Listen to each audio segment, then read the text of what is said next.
You step outside on a clear night and look up. A pale band crosses the sky. It is steady and quiet.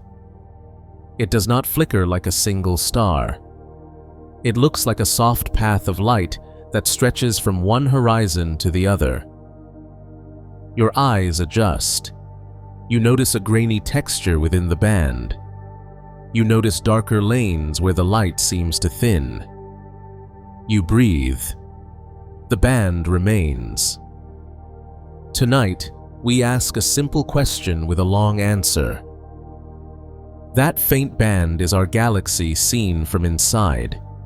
It is the light of countless stars blended together, blurred by distance and by the dust in between.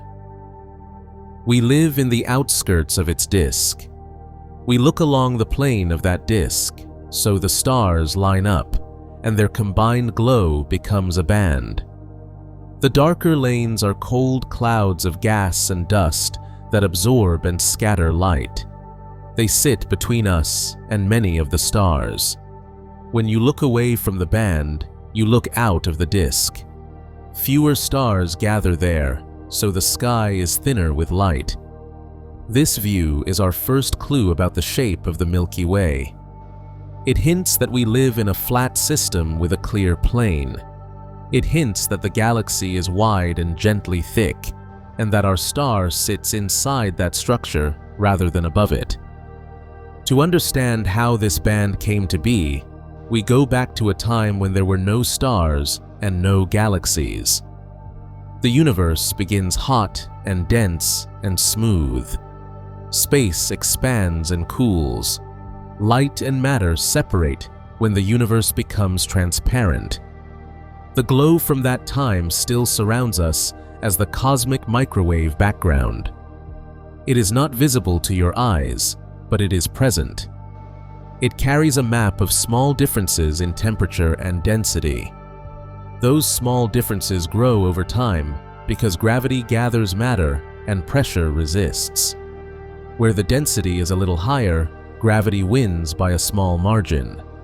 Gas and dark matter slow their expansion there. They begin to fall inward. Dark matter is a kind of matter that does not emit or absorb light. It reveals itself through gravity. It makes up most of the mass in the universe. In the early universe, it gathers first because it interacts rarely with light and gas. It collapses into diffuse halos. Gas falls into those halos. When gas falls, it heats. When it cools, it sinks deeper. Over many millions of years, the first stars ignite inside the smallest halos. They are likely large and short-lived because the gas is pristine. It contains only hydrogen and helium and a trace of lithium.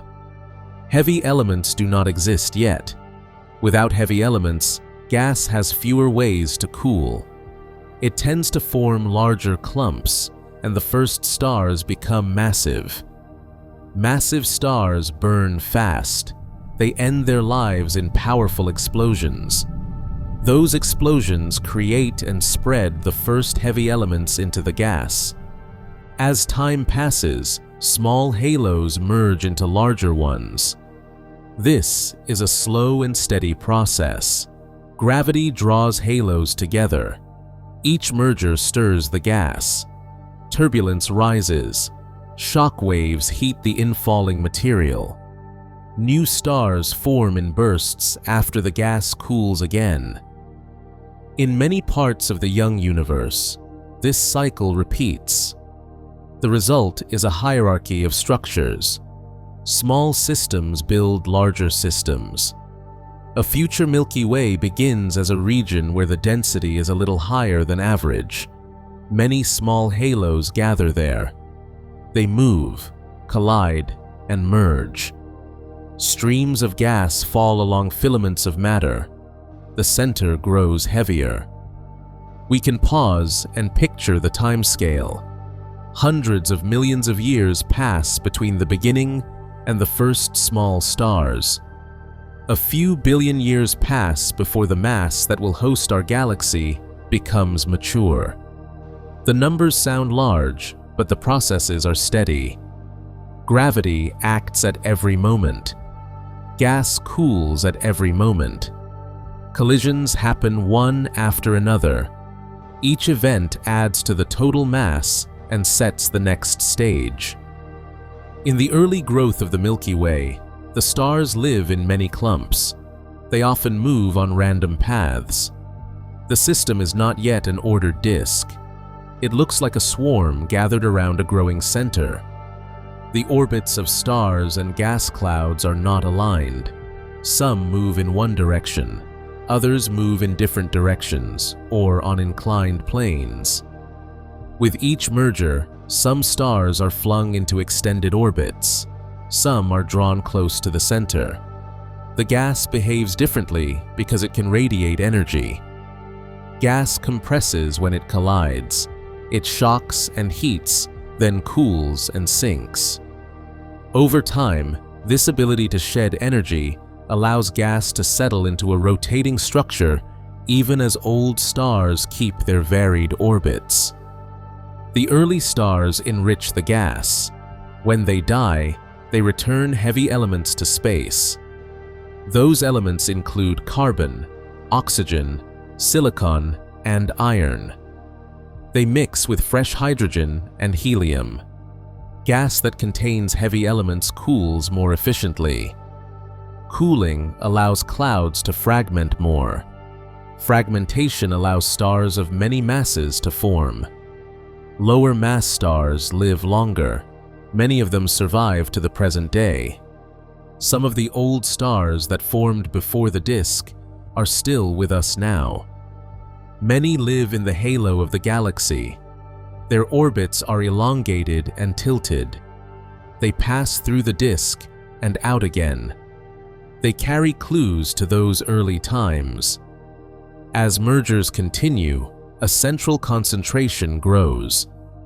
The bulge of the Milky Way begins as stars from early clumps are drawn inward and as gas forms new stars near the center. The center also hosts a compact object that grows over time. A black hole sits there. It feeds on gas that loses angular momentum and falls inward. When the black hole has gas to swallow, it can shine by heating the inflowing material. At other times, it remains quiet. The mass of this black hole is a few million times the mass of the Sun. It builds slowly as the galaxy builds. The relationship between the black hole and the surrounding bulge suggests a shared history. Gravity and the flow of gas link their growth. The gas that is not yet in stars continues to settle. It carries angular momentum from the early tidal pulls of neighboring structures. That angular momentum does not disappear. Instead, it guides the gas into rotation. Collisions between gas clouds dissipate random motion while preserving overall spin. The result is a flattening. The gas forms a disk that turns around the center. Star formation becomes organized within this disk. New stars light up in clusters where gas clouds collapse. The disk grows inside out as fresh gas arrives with time. This turn from a chaotic assembly to an ordered disk does not happen in a single moment. It is gradual and uneven. Some parts of the forming galaxy reach a rotating state sooner. Others keep the rough memory of past mergers for longer. Streams of stars left from ancient collisions can persist for billions of years. The halo stores these memories. The disk, in contrast, is a place where repeated interactions and steady rotation smooth over the past. Spiral structure appears as both a pattern in the density and a pattern in star formation. The arms are not rigid objects. They are waves that move through the rotating disk. They compress gas as they pass. The compressed gas collapses into new stars. Many of the hottest and brightest stars live and die near where they are born. so the arms stand out in light from young stars and glowing gas. To follow this transformation, imagine the gas arriving from the surroundings. It does not fall straight in. It orbits and drifts inward as it collides with other gas and loses energy. It settles into a thin layer. Within this layer, small regions become denser. Gravity pulls them together. As the gas compresses, it warms. It radiates away that heat. The loss of heat allows further collapse. When the center of a clump becomes hot and dense enough, nuclear fusion begins. Hydrogen fuses into helium. A new star turns on. The outward pressure from fusion balances the inward pull of gravity. The star comes into equilibrium. Around it, a cluster of sibling stars may share the same birthplace. Over time, these clusters dissolve as tidal forces and close encounters spread them through the disk. During the period when the Milky Way gathers its main body, star formation is often more active than it is now. Streams of fresh gas feed the disk. The rate of star birth rises and falls with the flow. When a merger brings in a gas-rich dwarf galaxy, the encounter can trigger a burst of new stars. The energy from massive stars and supernovae then pushes on the surrounding gas. Some gas is blown out of star-forming regions. Some leaves the disk for a time. Later, gravity can pull some of that gas back. This cycle regulates how fast the galaxy turns gas into stars. As the disk takes shape, a thick component forms first. It contains older stars that were born when the disk was more turbulent and puffy. The thick disk is higher above and below the mid-plane than the thin disk that follows. Later, as the gas cools further and the inflow becomes calmer, a thin disk grows inside the thick disk. The stars in the thin disk move on nearly circular orbits with modest random motions. They trace the spiral pattern. The thick disk stars have hotter kinematics. They move with more vertical and radial energy. Both components hold part of the story. The thick disk tells of an era of higher merger rates and vigorous gas flows. The thin disk tells of a later era of more settled rotation. Around the main galaxy, many smaller companions orbit. Some are present from the start.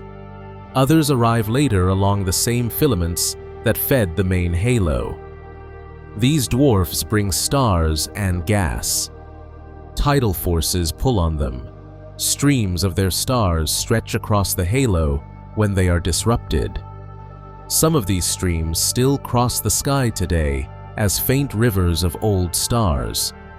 They mark past events. Each carries a record of chemical abundances that reflect its origin. Together, they show that the halo is a mosaic assembled from many pieces.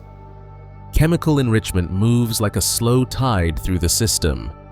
The first stars create the first heavy elements, their supernovae seed, the gas. The next generation forms from gas that contains those seeds. Over time, the average abundance of heavy elements rises in regions with sustained star formation and good recycling. The center, where densities are high, often enriches faster. The outskirts, where gas may be fresher and star formation slower, enrich more slowly. This produces a gradient. Stars near the center tend to be richer in heavy elements. Stars far from the center tend to be poorer. Radial mixing, migration, and mergers blur this pattern, but do not erase it completely. The rotation curve of the forming galaxy settles into a shape that reveals the role of dark matter. As one moves outward from the center, the rotation speed first climbs and then remains roughly constant over a large range of radii. If the mass were concentrated only in the visible stars and gas, the speed would fall more quickly with distance. The near-flat rotation curve implies a halo of dark matter that extends well beyond the visible disk. The stars and gas move within that larger mass. The halo supports the disk and sets much of the gravitational background in which the disk evolves. At the center, the bulge continues to grow through star formation and by drawing in stars from disrupted clumps. The black hole grows as gas finds paths inward. Gas can lose angular momentum through bars, spiral torques, and interactions. When a bar forms in the disk, it is a long structure of stars that rotates as a unit. It can funnel gas toward the center by redistributing angular momentum. The inflowing gas can build new stars in the inner regions and feed the black hole. The bar itself can evolve, strengthen, or fade as the disk changes. The central kiloparsec today includes star-forming rings and older stellar populations that tell of these inflow events. We keep the description simple. The center is a crowded place where gravity, rotation, and gas dynamics combine in complex ways. During this long era, the Milky Way interacts with many small neighbors. Some sink toward the center and are consumed. Others lose part of their stars and continue on altered orbits. The disk is perturbed by these encounters. It can warp. It can ripple. The outer parts are especially sensitive because they are less tightly bound. Over time, the disk develops a warp that tilts the outer layers relative to the inner ones. This warp is sustained by the pull of companions and by the shape of the surrounding halo. From our position inside the disk, we notice the warp through subtle changes in the height of the neutral hydrogen layer and in the distribution of distant stars. Star formation in the disk occurs in cold, dense molecular clouds. These clouds form where gas gathers and cools. Turbulence and magnetic fields provide support against collapse. But when gravity wins in a sub-region, a core forms and star formation begins. Most stars form in groups. Massive stars form less often, but shape their environment strongly. Their radiation ionizes nearby hydrogen, creating glowing regions. Their winds and supernovae stir and heat the gas. The feedback from these processes disperses clouds and sets the stage for the next cycle of collapse in neighboring regions. Over many cycles, the disk maintains a patchwork of active and quiet zones. The spiral pattern coordinates this patchwork by compressing gas along the arms. The chemistry of the interstellar medium evolves together with star formation. Carbon and oxygen become common in the gas. Dust grains condense in stellar winds and supernova ejecta. These grains help more molecules to form by shielding gas from radiation and by providing surfaces where reactions can proceed. Dust absorbs ultraviolet and visible light and re-emits energy in the infrared. This behavior affects how gas cools. It also shapes how we see the galaxy. The dark lanes in the night band are thick with dust and gas. They hide many young stars from view in visible light. In infrared light, the hidden regions glow and reveal their contents. As the main disk grows, its spiral shape becomes more regular. The pattern arises from the self-gravity of the disk and from the response of gas and stars to that pattern. Spiral arms act like traffic waves in a rotating system. They are not fixed material features. They move relative to individual stars and gas clouds. Where the density is higher in the arm, gravity slows the passage of matter slightly. This produces a pattern of compression. gas that enters the arm feels the compression and can collapse into new stars if conditions allow. The outcome is a row of young clusters and glowing gas that traces the arm. Between arms, older stars dominate. The arms win because the inner disk rotates faster than the outer disk. The exact number and shape of arms can change over time as the mass distribution and rotation profile evolve.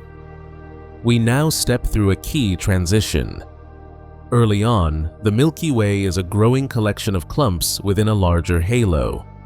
Later, it is a disk galaxy with a bulge. When does this change happen? It is not a sharp threshold.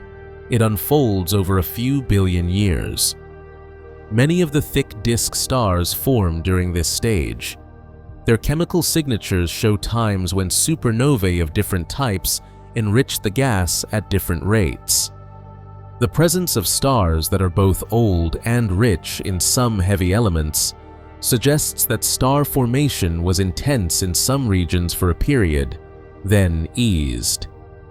The thin disk stars that form later show a different pattern. They record a more extended, calmer history. The surrounding environment continues to matter. The Milky Way is not alone. It is part of a small group of galaxies. The largest neighbor is the Andromeda Galaxy. Another sizable companion is the Triangulum Galaxy. Many smaller dwarf galaxies orbit the group. Their gravity shapes the motions within the group. Streams of gas and stars pass between members. The group moves within a larger network of matter. While we focus on our galaxy, we note that these surroundings affect its story. Tidal forces, infall of satellites, and shared gas reservoirs influence how the Milky Way grows and how its disk evolves. As the disk becomes the dominant structure, the rate of major mergers declines. A major merger would destroy the thin disk and build a more spheroidal system. The lack of such events in the last many billions of years is what allows the thin disk to exist. Minor mergers are still common. They thicken the disk and contribute to the halo, but they do not erase the disk. The gas supply becomes less wild and more steady. The star formation rate gradually decreases from its earlier peak, though it remains significant. The galaxy settles into a state where the disk regulates itself through the interplay of gravity, cooling, and feedback. We can now place the Sun's future birthplace in context. It will form much later in the thin disk. Its chemical composition will reflect many cycles of enrichment by past generations of stars. It will carry clues about the spiral arm where it forms and the gas flows that fed that region. But we do not reach that point yet. For now, the disk is still taking shape. Its inner regions are bright with ongoing star formation. Its outer regions are more diffuse and developing. Neutral hydrogen extends far beyond the visible light of the disk. This extended gas reservoir feeds future growth. At the very center, the supermassive black hole continues to sit. It is quiet most of the time in the present age, but in the past, it may have been more active when more gas reached the innermost parsecs. If it flared, it would have heated and pushed surrounding gas. That feedback could have slowed star formation near the center for a while. The balance between feeding the black hole and forming stars is delicate. It depends on how gas loses angular momentum and how turbulence redistributes it.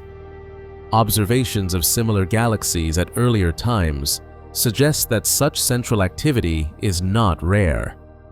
It fits into the picture of a galaxy that was busier and more dynamic in its youth.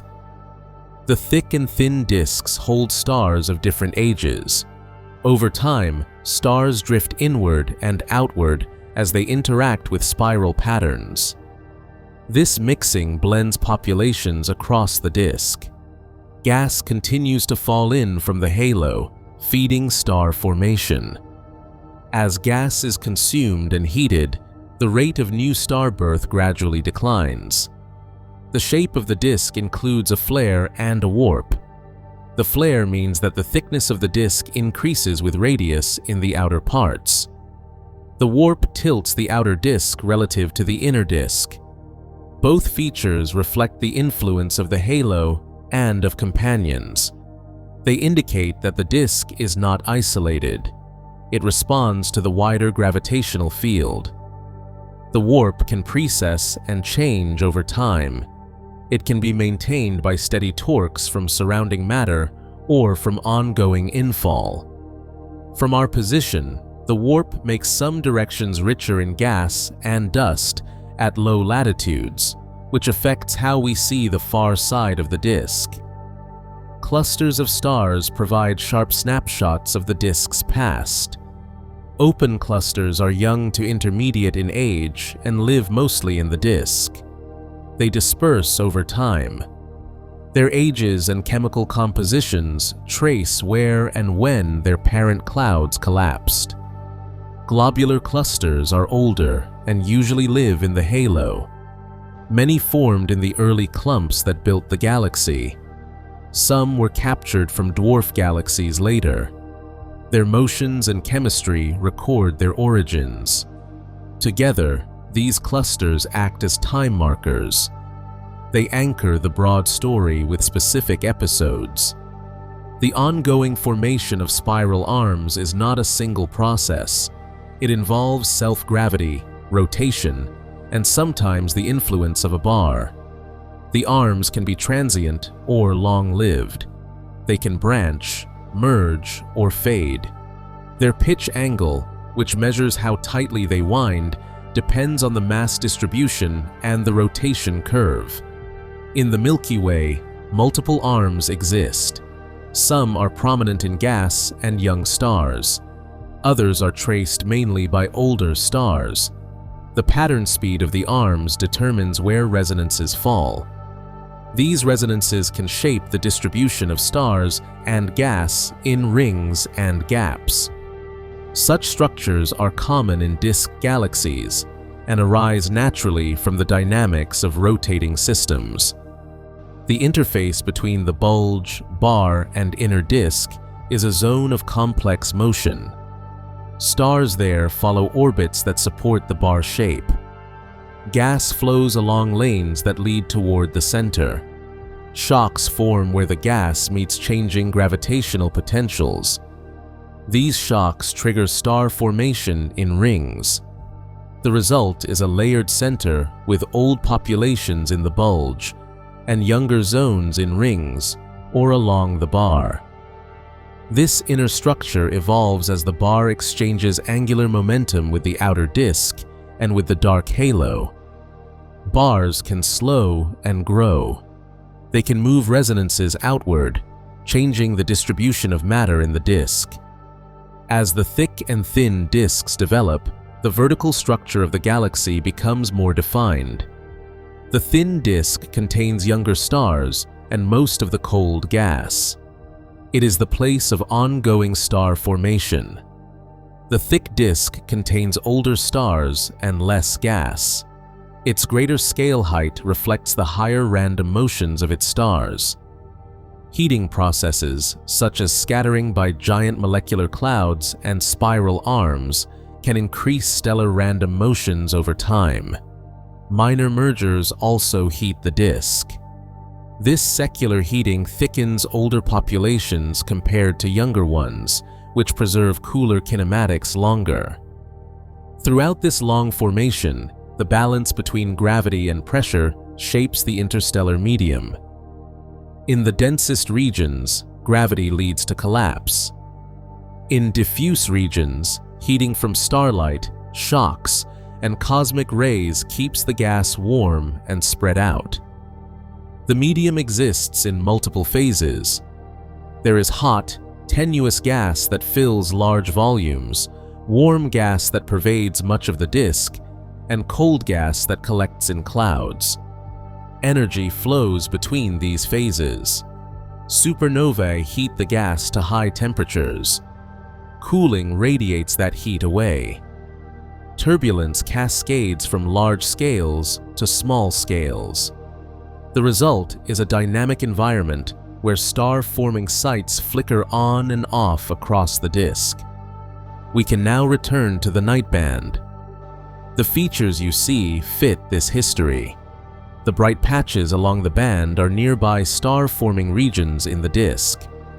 The dark lanes are dust-rich clouds that block light.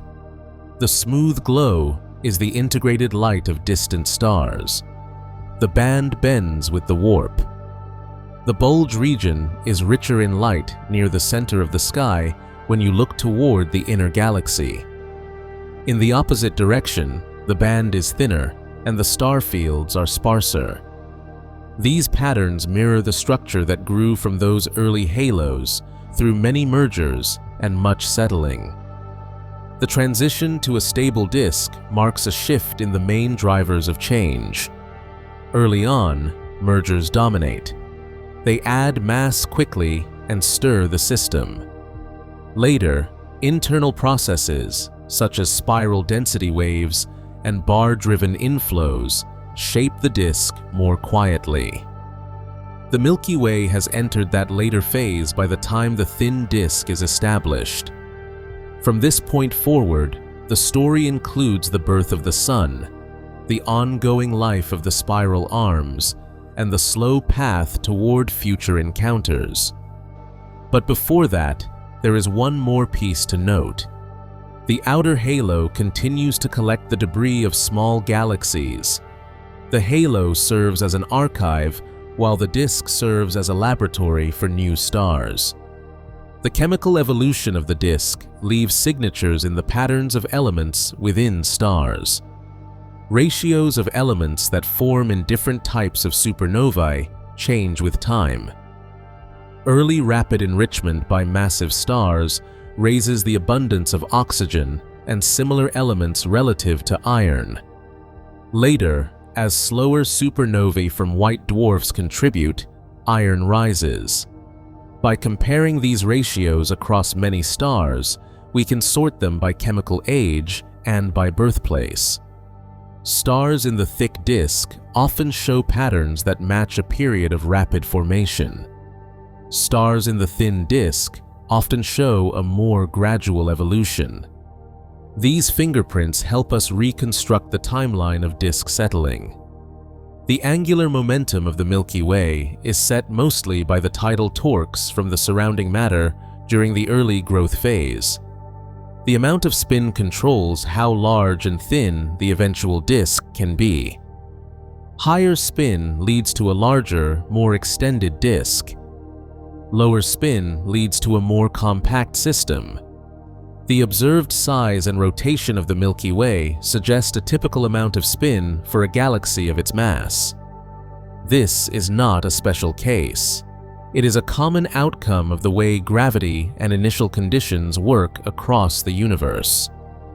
The age of the stellar halo includes some of the oldest stars in the galaxy. These stars are ancient. They formed before the disk was in place, in low-mass systems that were later merged or disrupted.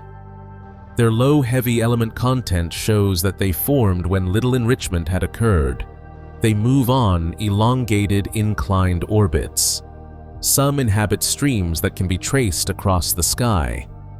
These streams are fossils of past mergers. They wrap around the galaxy because stars keep moving along their orbits even after their parent systems dissolve. As the disk matures, the overall star formation rate gradually decreases. The gas supply is used and not fully replaced. External infall continues, but tends to be lower at late times. Feedback processes keep part of the gas warm or hot, making it harder to collapse. The disk remains active, but not at the intense levels of the early phases. The structure is now well established. Spiral arms continue to reorganize. The bar influences the inner regions. The warp and flare shape the outskirts. The Milky Way moves through space with its group, slowly headed for a future encounter with Andromeda. In this scene, our Sun will later take its place as one of many stars born within a spiral arm. The galaxy has a central bulge that holds a supermassive black hole. It has a thick disk of older stars and a thin disk of younger stars and gas. It has spiral arms where star formation is active.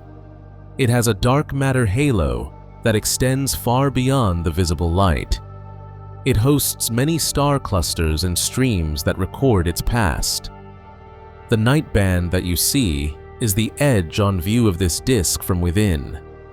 It is the sum of a long path from small fluctuations in the early universe to a settled spiral system. The disk is established. It rotates around a center that holds a dense bulge of older stars. The bulge is packed compared to the disk. Stars there move on many tilted and elongated paths. They fill a rounded region instead of a flat layer. They are not young on average. Their light is steady. The bulge formed from early clumps and from gas that fell toward the center and made stars there. Near the middle lives a supermassive black hole. It is not the size of a star. It is far more massive. It sits still in the sense that its gravity dominates a tiny central zone. We call it Sagittarius A star. It is quiet most of the time today. Its quiet does not mean empty space.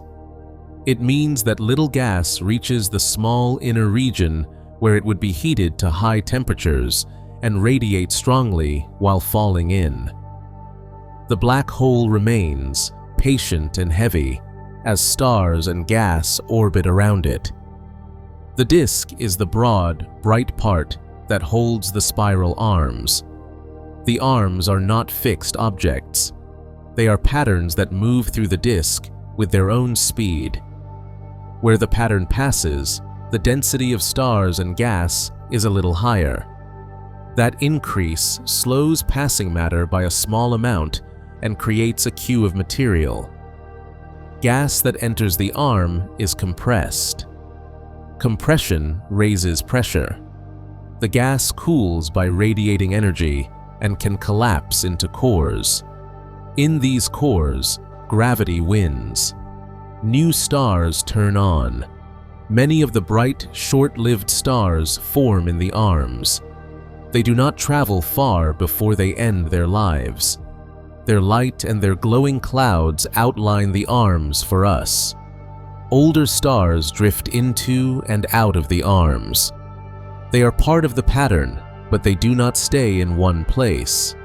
In this way, the arms are like slow waves that organize the traffic of the disk. Between the arms, the disk is calmer. There, the gas is more diffuse, and the rate of star formation is lower. The disk is not uniform. It contains strings of clouds, bubbles from past supernovae, and gentle ripples from old passages of satellites. The average thickness of the thin disk is small compared to its radius, yet it is not razor thin. Gravity pulls stars and gas toward the mid-plane. Pressure and random motions hold them slightly above and below it. Younger stars and cold gas stay closer to the mid-plane. Older stars have had more time to be stirred by encounters with clouds and spiral structure, so they sit higher. The rotation of the galaxy is steady on human timescales. In the inner regions, the rotation speed rises with distance from the center. It then stays almost flat across a wide range of radii. This shape tells us that there is more mass than we see in stars and gas alone. A halo of dark matter surrounds the visible disk and bulge and extends far beyond them. This halo holds most of the mass. It keeps the disk bound. It shapes the orbits of stars and gas and sets the overall rotation. That is why the outer parts do not slow in the way they would if only visible matter were present. The stars and gas move within this larger well of gravity. Our Sun lives in this disk. It formed long after the disk was established. It is a middle-aged star at present. It was born a little more than 4.5 billion years ago from a cloud of gas enriched by many earlier stars. Those earlier stars had burned and exploded and returned heavy elements to the interstellar medium. The cloud that formed the Sun contained those elements. They helped the cloud cool and fragment. The Sun turned on when fusion began in its core. Around it, the disk of leftover gas and dust made planets and smaller bodies. In time, those planets settled into stable orbits.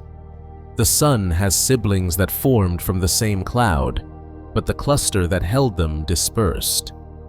The siblings travel the disk on their own paths now.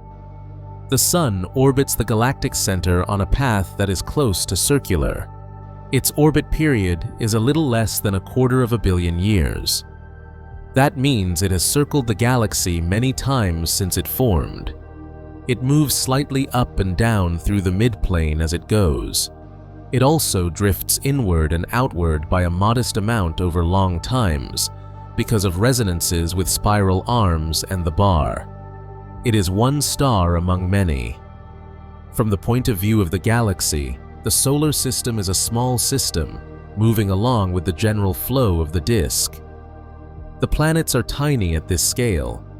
The distance from the Sun to the nearest stars is large compared to the size of the planetary system. The disk is spacious. The stars do not come close to one another on average. When we look toward the center from our place, we see rich fields of stars in the band. Between us and the center lie dust clouds that reduce our view in visible light. In other wavelengths, we can peer deeper. Radio waves pass through dust. Infrared light reveals stars hidden by dust in visible light. In those bands, we can observe the inner structures more clearly. We can see the long bar of stars that spans the inner disk. We can trace gas streaming along lanes toward the center under the influence of the bar. We can also sense the influence of the central black hole on the orbits of stars within the innermost light years. Those stars move fast. Their speeds reveal the mass of the object at the center. The black hole remains mostly quiet today. It flares at times as small amounts of gas fall in and heat up. These flares are brief compared to the long calm intervals. Beyond the disk lies the stellar halo. It is a sparse, extended region that contains old stars and globular clusters. The stars in the halo move on tilted, elongated orbits that carry them far above and below the disk. Many of them are low in heavy elements. They formed early, in systems that were later merged into the Milky Way or torn apart by tides. Some halo stars travel together in streams that arc across the sky. These streams are remnants of dwarf galaxies and clusters that were disrupted by our galaxy's gravity. They are a record of past events. The halo is faint, but it is wide and deep. It merges smoothly into the invisible dark matter halo that surrounds everything. The disk is not a perfect plane. The outer parts are warped. This warp likely arises from the pull of companions, the shape of the surrounding dark matter, and the steady infall of gas that arrives with a slight tilt. The warp changes slowly over time. It is more visible in maps of neutral hydrogen than in starlight, because the gas extends farther than the stars. The disk also flares in the outer regions. That means the thickness grows with radius. The outer disk is more lightly bound and is more easily perturbed. It shows waves and ripples from encounters with passing satellites. From our position inside, these features create gentle asymmetries in the band we see. Star formation in the present galaxy is steady but not extreme. It is concentrated in the arms and in certain rings influenced by the bar. Molecular clouds are the main sites. Inside them, dense cores collapse. Most stars form in small groups or clusters that disperse over time. Massive stars are rare but important. They supply strong ultraviolet light that ionizes gas around them. They produce winds and supernovae that stir and heat the surrounding medium. Their supernovae produce many of the heavy elements that later generations inherit. Smaller stars are common and live long. They contribute to the slow buildup of heavier elements through winds and the final shedding of outer layers when they end their lives. The interstellar medium exists in multiple phases. Hot gas from supernovae, warm, diffuse gas, and cold, dense clouds cycle through heating and cooling. Dust mixed within absorbs starlight and re-emits it as infrared. This cycling regulates star formation. Feedback from massive stars limits bursts of activity, while cooling gas allows new clouds to form. We can take a moment to place the Sun inside this living system.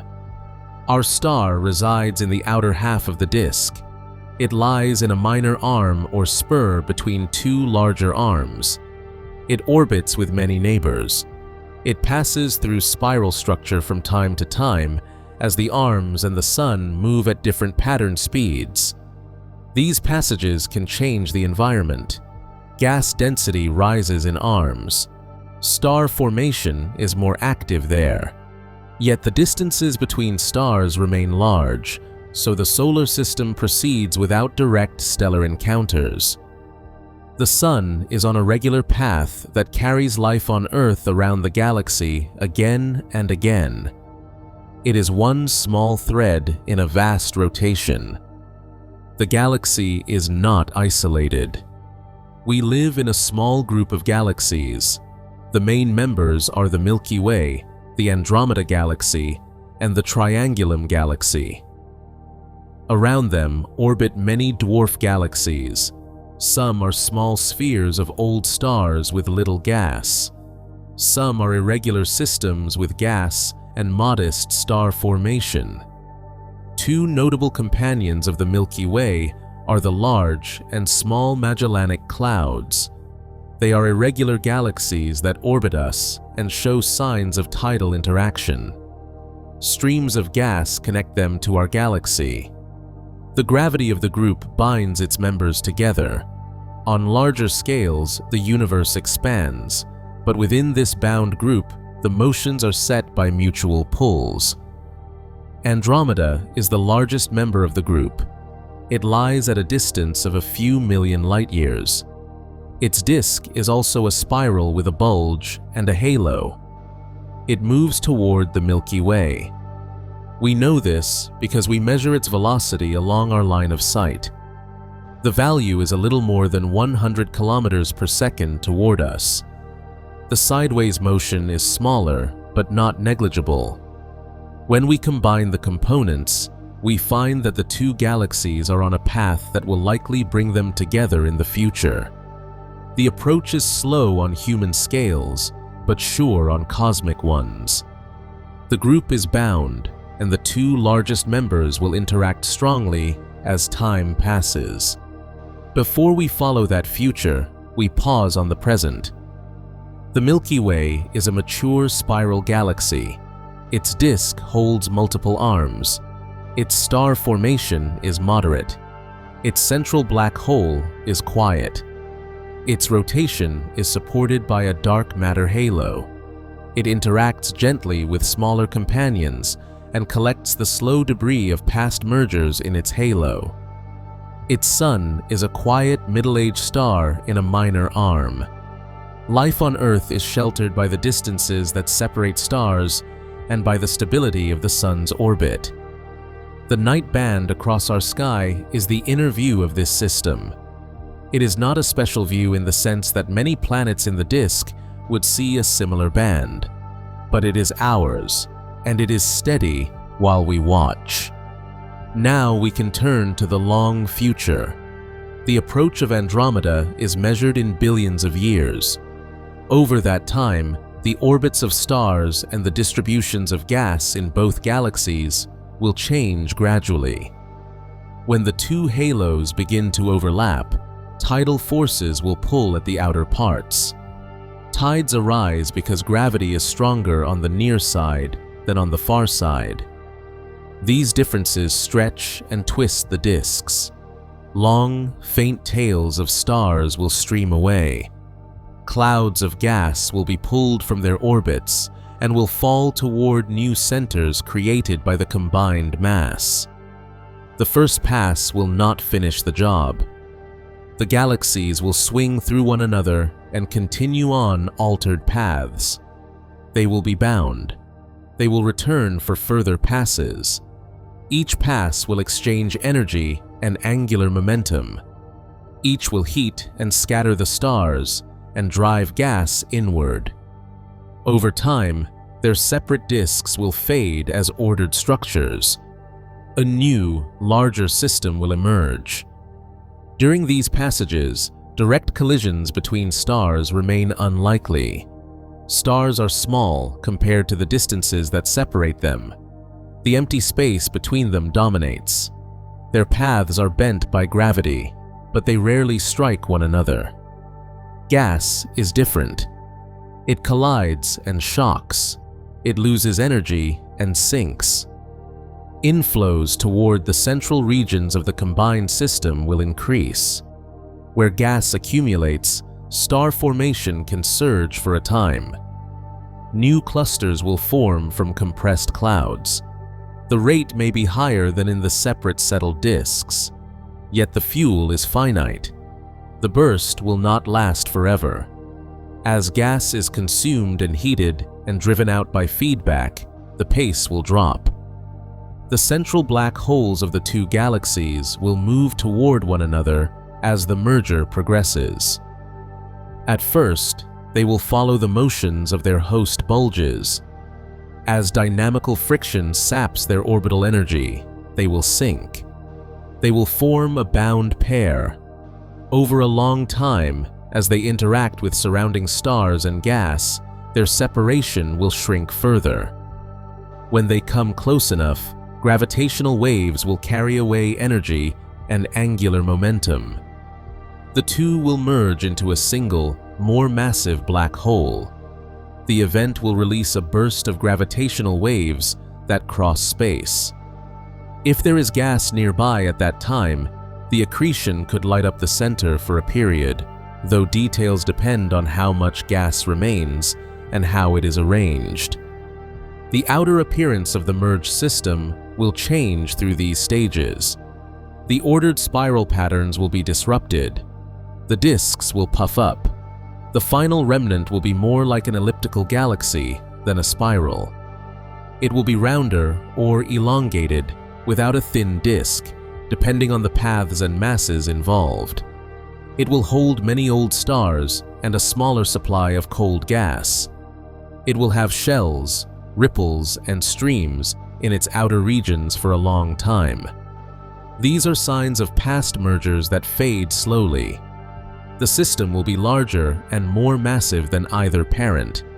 It will be the dominant galaxy in the local volume. What happens to the Sun during all of this? Its chance of striking another star is tiny.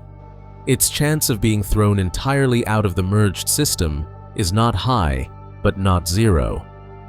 Tidal forces will change its orbit. It may be moved to a different radius. It may be lifted to a more tilted or elongated path. The planets around it will continue to orbit the Sun because the Sun's gravity holds them tightly. On the timescales of the merger, the Sun will itself evolve. In roughly the same number of billions of years as the approach takes, the Sun will leave the main sequence and expand into a red giant. The details of that evolution are part of the Sun's own story. For our focus on the galaxy, it is enough to note that the solar system is a stable, small system during the merger, shaped mostly by its central star rather than by distant neighbors. After the merger settles, the new galaxy will continue to evolve. The supply of cold gas will be lower. Some will have been used up in the starburst. Some will have been heated and distributed to larger radii. Some will have been lost in outflows driven by stars and by any active phases of the central black hole. Without a steady supply of fresh, cool gas, star formation will decline. It will not stop at once. It will ebb as the remaining dense clouds form stars and are not fully replaced. Over many billions of years, the rate will drop to a low level and then to a faint trickle. The light from the galaxy will come more and more from aging stars. The earliest to fade are the most massive stars. They live fast and die young. They have already disappeared by the time the merger remnant reaches a quieter state. Intermediate mass stars evolve on longer timescales. They swell and shed their outer layers and leave white dwarfs behind. White dwarfs are dense stellar remnants that cool slowly. They do not fuse new fuel in their cores. They shine with leftover heat and fade over a long time. Low-mass red dwarfs live far longer than the current age of the universe. They burn their fuel slowly. They will persist into the deep future. Yet even they will exhaust their hydrogen eventually. When that time comes, the galaxy will be filled mostly with faint, cooling remnants. The bright blue light of hot, young stars will be gone. The warm yellow light of sun-like stars will be rare. The glow will shift toward red and then toward the infrared as the sources age. In the far future, on timescales that run far beyond the merger, the universe continues to expand. On large scales, the expansion accelerates because of a form of energy that fills space. We call it dark energy. It drives galaxies that are not bound to each other farther apart at an increasing rate. For the local group, the story is different because it is bound. The merged galaxy and its close companions will remain together. On larger scales, however, other groups and clusters will recede. Over time, they will slip beyond the horizon set by the accelerated expansion. Light from them will no longer reach the merged system. The night sky, if seen from a planet around a surviving star in the far future, will hold only the stars of its own island of matter. The cosmic microwave background will cool and stretch to wavelengths hard to detect. The local galaxy will live in a quieter and more isolated universe. Inside that island, small processes continue. Stars drift. Orbits change slowly due to long-term encounters. Some stars will be ejected from the system over vast spans as they receive energy in weak, repeated gravitational nudges. Many will remain. The central black hole will also remain, slowly growing if it captures passing stars or gas, though at a very low rate. The interstellar medium will be thin and warm. New star formation will be rare because the gas is not cold and dense enough to collapse. The average color of the galaxy will redden as young stars become absent. The light will drop. The structure will smooth as dynamical mixing proceeds. Streams in the halo will blur into a background of low-density stars. Shells will disperse. The memory of the merger will survive in the motions and chemical patterns of stars, but it will be subtle and spread wide. We can now step back and see the full arc. The Milky Way begins as many small clumps in a young universe. Those clumps merge. Gas cools and settles. A disk forms and spins. Spiral arms guide star formation. A bulge takes shape at the center. A black hole grows there. The disk becomes thin and organized. The sun forms and carries planets with it. The galaxy lives as a spiral for a long time, building stars at a moderate rate. It rotates inside a dark matter halo that keeps it bound. Companions orbit. Streams of old stars weave through the halo. Then, after many orbits of the sun and many changes in the arms, the neighboring giant approaches. The two spirals meet and merge. The end state is a larger, rounder system with star formation that fades as fuel becomes scarce. The ultimate population is old stars and remnants, slowly cooling in an expanding universe. It is helpful to recall how each piece follows from simple causes. The arms trigger star formation because compression helps gas collapse. The bulge is dense because many stars there formed early and because gravity draws material inward. The rotation curve stays flat because invisible mass contributes to the pull at large radii. The disk is thin because rotation and dissipation shape the gas into a plane, while gravity pulls it toward the midline. The halo is extended because early mergers and later tidal stripping spread stars over wide orbits.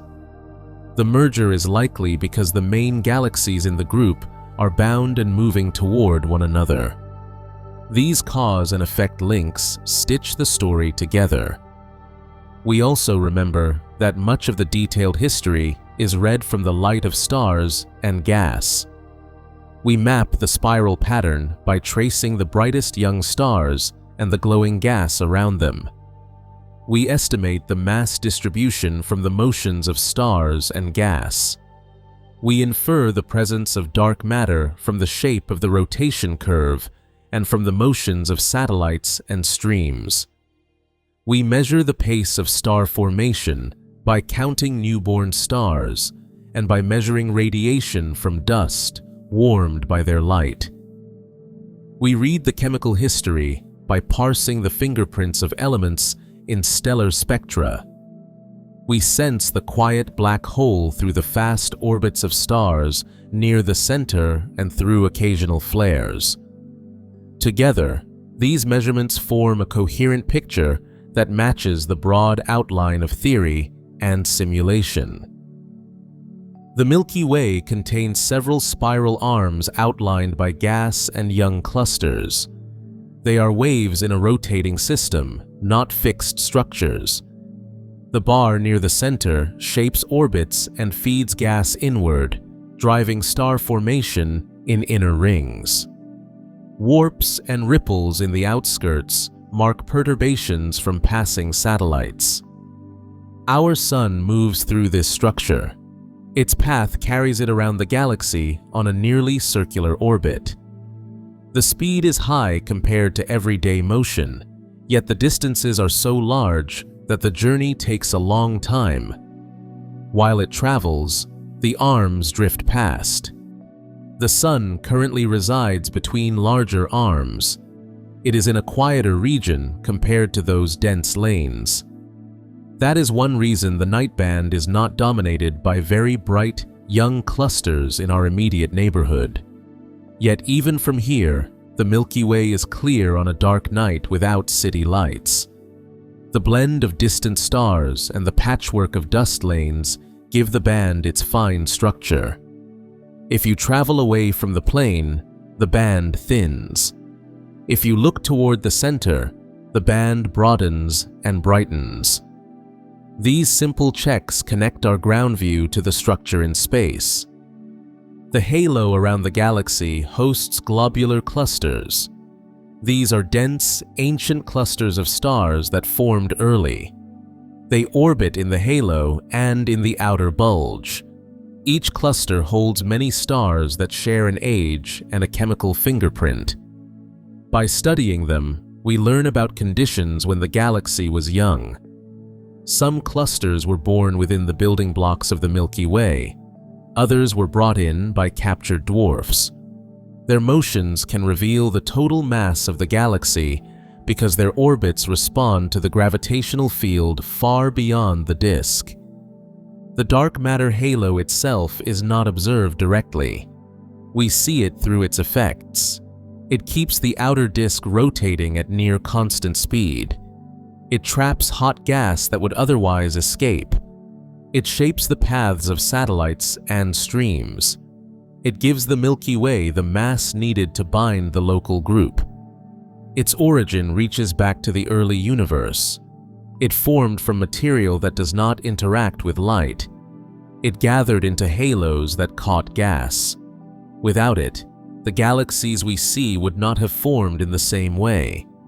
Even though we do not see it shine, its presence is as real as the stars we watch. The central black hole is a special part of the story. It sits at the center because gravity guides the densest structures there. Its growth is tied to the galaxy's history. When gas flows inward during active phases, the black hole gains mass. At other times, little reaches it and it remains quiet. Today, the center is calm most of the time. Observations record flares that last minutes to hours when small pockets of gas fall close and heat up. On larger scales, there are signs that in the past, the black hole drove outflows that rose above and below the plane. Those signs are bubbles of energized gas that extend far from the center. They hint at episodes when the center was brighter. The present quiet is part of a cycle. As we step toward the future again, we can imagine the first close pass with Andromeda from the perspective of an observer inside the Milky Way. The night band would eventually warp and stretch. New streams of stars would appear in the halo, faint at first, and then more defined. If there were an intelligent being around a star at that time, and if it watched for many lifetimes, it would notice unusual motion in the positions of some bright knots as tidal features grew and moved. Yet the daily sky would remain calm on human timescales. Planets would orbit their stars as before. The quiet of local space would persist even as the large-scale structure shifted over millions of years. When the merger is complete, the band would no longer be the same. There would be no thin disk to give a narrow lane of light. Instead, the sky would have a more uniform spread of stars, depending on the location within the remnant. If the observer lived far from the center, the view would include a bright central region and a more even halo of stars around it. If the observer lived closer in, the sky would be richer in every direction. The symmetry would be greater. The traces of the old spirals would be present only in fine structures too faint to see without careful measurement. The long fade that follows is slow. White dwarfs cool over many billions of years. Neutron stars remain, dark unless they accrete new matter. Black holes persist, bending space around them, but not shining unless they are fed. Brown dwarfs, which are objects not massive enough to sustain hydrogen fusion, drift quietly as well. Planets cool and darken. Comets and asteroids remain as debris. Collisions among small bodies continue in distant belts. These events are local and do not change the galaxy as a whole. The large-scale appearance is set by the dying light of old stars. Beyond these times, the accelerating expansion makes the universe look different from the viewpoint of a distant future observer. The merged local galaxy remains, but most other galaxies slip beyond reach. The cosmic web that once filled the sky with clusters and filaments becomes hidden behind a horizon set by the expansion. If the observer could look back with knowledge of cosmology, they would understand that their island was once part of a much larger exchange of light. They would see that what remains local is a small part of what once was visible. We return now to the present and to our place beneath the night band. The Milky Way is alive with rotation and with steady star formation. It is quiet at its center now. It holds patterns that guide gas into new stars. It holds a memory of its past in the halo. It holds a plan for its future in the motion of its neighbors. The sun rides in the disk. It follows the flow. It shares this galaxy with countless other stars, many with planets. The distances are large, which keeps space safe on the scales that matter to life. The thin disk carries on. When you look up, you are seeing this story in a single frame. It is not written as words across the sky. It is written as light and dark and shape. The band is the broad signature of the disk. The thicker light toward the center marks the bulge. The dark rifts mark the cold clouds where stars are being born. The spread of fainter stars above and below the plane hints at the old populations and at the halo. If you could see in radio light, you would notice the warp. If you could see in infrared, you would see through the dust and count more stars near the center. If you could watch for a long time, you would notice slow patterns in the way clumps of stars move as the bar and arms turn. The knowledge that the Milky Way will merge with Andromeda does not change the view tonight. It adds depth to it. The approach speed sounds high, yet the distance is vast. The timeline is slow in human terms. The story of the merger is part of the broader rhythm of galaxies in bound groups. It is one way that structure evolves. It is not a catastrophe for most stars. It is a reorganization driven by gravity. It moves disks into a rounder system. It displaces orbits. It compresses gas for a time. It leaves behind a long, gentle fade as the fuel runs low. The Milky Way continues to evolve as it waits for its future. Spiral structure shifts. The bar grows. Gas flows in from the halo. Star formation rises and falls. Each process is slow compared to a human life. The sun continues its orbit, crossing the midplane and passing through varying regions of gas density. The galaxy provides the stage. The details play out on the planets. At the center, the black hole will remain quiet unless new gas arrives. The bar may continue to guide some gas toward the inner rings. There it can form stars. Some may settle even closer and join the slow supply to the black hole. If an outburst happens, it will heat surrounding gas and may drive flows above and below the plane. Such episodes leave marks that can persist for millions of years. They are part of the feedback cycle that links the nucleus to the larger disk. Even so, most of the time the center will appear calm in visible light, with only hints of past activity in other bands. As the Milky Way and Andromeda draw nearer, they will exchange small messengers before the main event. The outer halos of dark matter already overlap in a loose sense of influence. Gas in the extreme outskirts can be perturbed. Distant satellites can have their paths shaped by the combined pull. The first clear signs of mutual distortion will come when the two disks enter each other's tidal reach. Tails will form. Bridges of stars and gas will connect them. These features are common in pairs of interacting galaxies at intermediate stages. They reveal the tug of gravity across large scales. When the combined galaxy, sometimes called by a blended name, reaches a settled state, it will be large and centrally concentrated. Its light will decline with distance from the core, without the plateaus and breaks that trace thin disks. Its shape may be triaxial rather than purely round. Its kinematics will be dominated by random motions rather than by ordered rotation, though some rotation will remain. It will hold a population of stars with a wide range of ages, but with few newly born. Its color will reflect the dominance of older stars. Its outer halo will be enriched by streams and shells that will slowly fade into a smooth background. The long future beyond this point is quiet, but not empty. Substructures within the merged system will continue to evolve. Remnant dwarf galaxies will be captured and torn apart, adding their stars to the halo.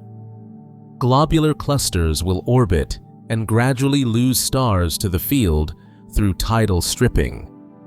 The central black hole may gather some mass by consuming stars that pass too close, or by slowly accreting hot gas. These processes are steady and have little visible effect from a great distance. They help to smooth the galaxy and to distribute its stars more evenly. Eventually, on timescales far longer than the present age of the universe, the available fuel for star formation will be gone or locked in warm, diffuse gas. The remaining galaxies in the local island will be the only large structures visible from within. If observers exist then, they will reconstruct their history from the internal record. They will read the motions of stars. They will find the chemical patterns that point to old bursts and to ancient mergers. They will infer the presence of dark matter from the speeds of the outermost stars. They will find the massive black hole at the center by tracking the orbits of nearby stars. They will piece together the story much as we do, though their sky will be more empty beyond their own island. Now we return one last time to the band above us. It is the present face of a long history. It is quiet and constant on the timescales of a night or a century. It contains within it the record of rises and falls in star formation, of bars and arms shaping gas, of mergers that built the bulge and the halo. It contains the sun, which is only one among many, yet is central to our own experience. It shares space with companions that circle it. It moves with Andromeda in a slow convergence. It holds within its mass a dark halo that binds it. It holds at its center a black hole that waits. We close by, letting the view become simple again. A band of light crosses the sky. It is the Milky Way. It is a spiral disk turning around a dense center. It is a home for stars, gas, dust, clusters, and remnants. It is one galaxy among many today, and it will become one larger galaxy in the future. It will then grow quiet as the supply of fresh gas dwindles and as the last bright stars fade. It will persist as a collection of long-lived stars and relics in a universe where distant groups drift out of sight. That is the path written in its motion and in its mass. The band shines while we look up, and it will continue to shine for a long time, carrying the story forward in a calm arc that stretches far beyond us.